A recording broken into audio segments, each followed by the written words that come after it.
Let's start with the international news of the day. And of course, that's the upcoming meeting between the Prime Minister and the Chinese President, set to begin in Bali in just under now an hour's time. Joining us live from Indonesia, where he's travelling with the Prime Minister to cover the upcoming G20 meeting, Sky News Political Editor Andrew Clennell.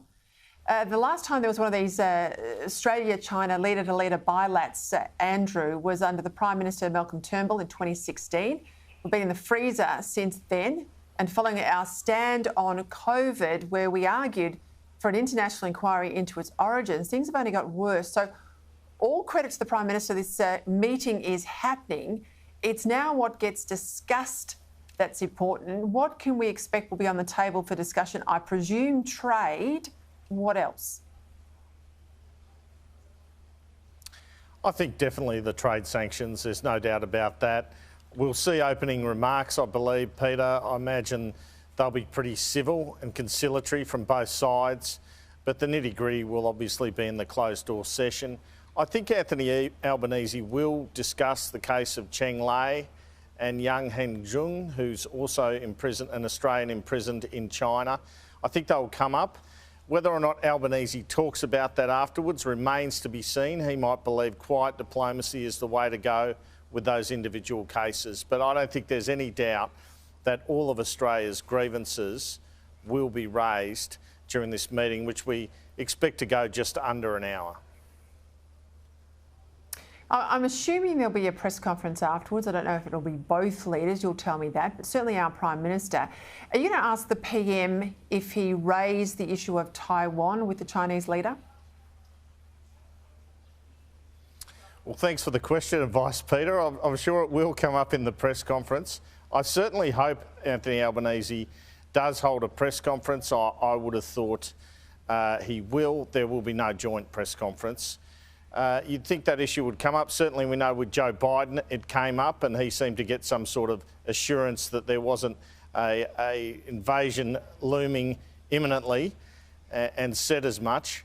So one would think that would be discussed as well. Anthony Albanese at these various forums, ASEAN and the G20, has mentioned Taiwan and the South China Sea. So I would imagine it would be addressed.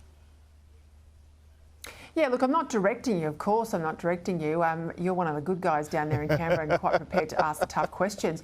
I've just been disappointed that we had 2 weeks of the Prime Minister out and about. No one asked him about the ISIS women. There was not one question on the return of these Islamic State women to Australia, and he got away with it. So I'm hoping someone put some pressure on the issue of Taiwan. Let's move to climate change. We've got the COP meeting over in Egypt, of course, reparations on the table. Chris Bowen is there.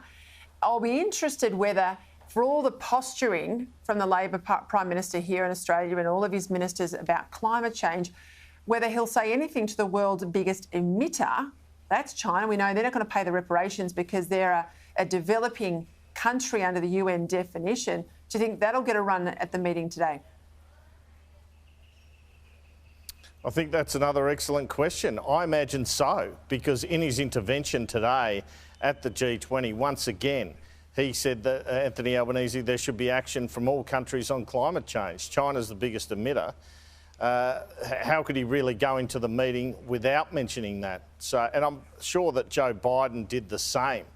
My understanding is he called for action from Xi. So that will be a hot button one, no doubt about it.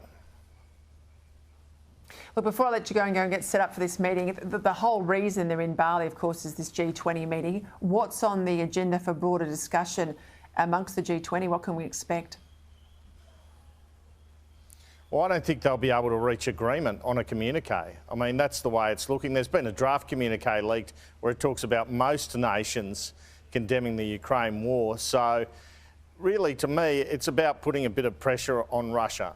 Vladimir Putin's not here, we know that. Sergei Lavrov, the foreign minister, is here. Joko Widodo, in addressing the conference, says the world cannot move on without an end to this war.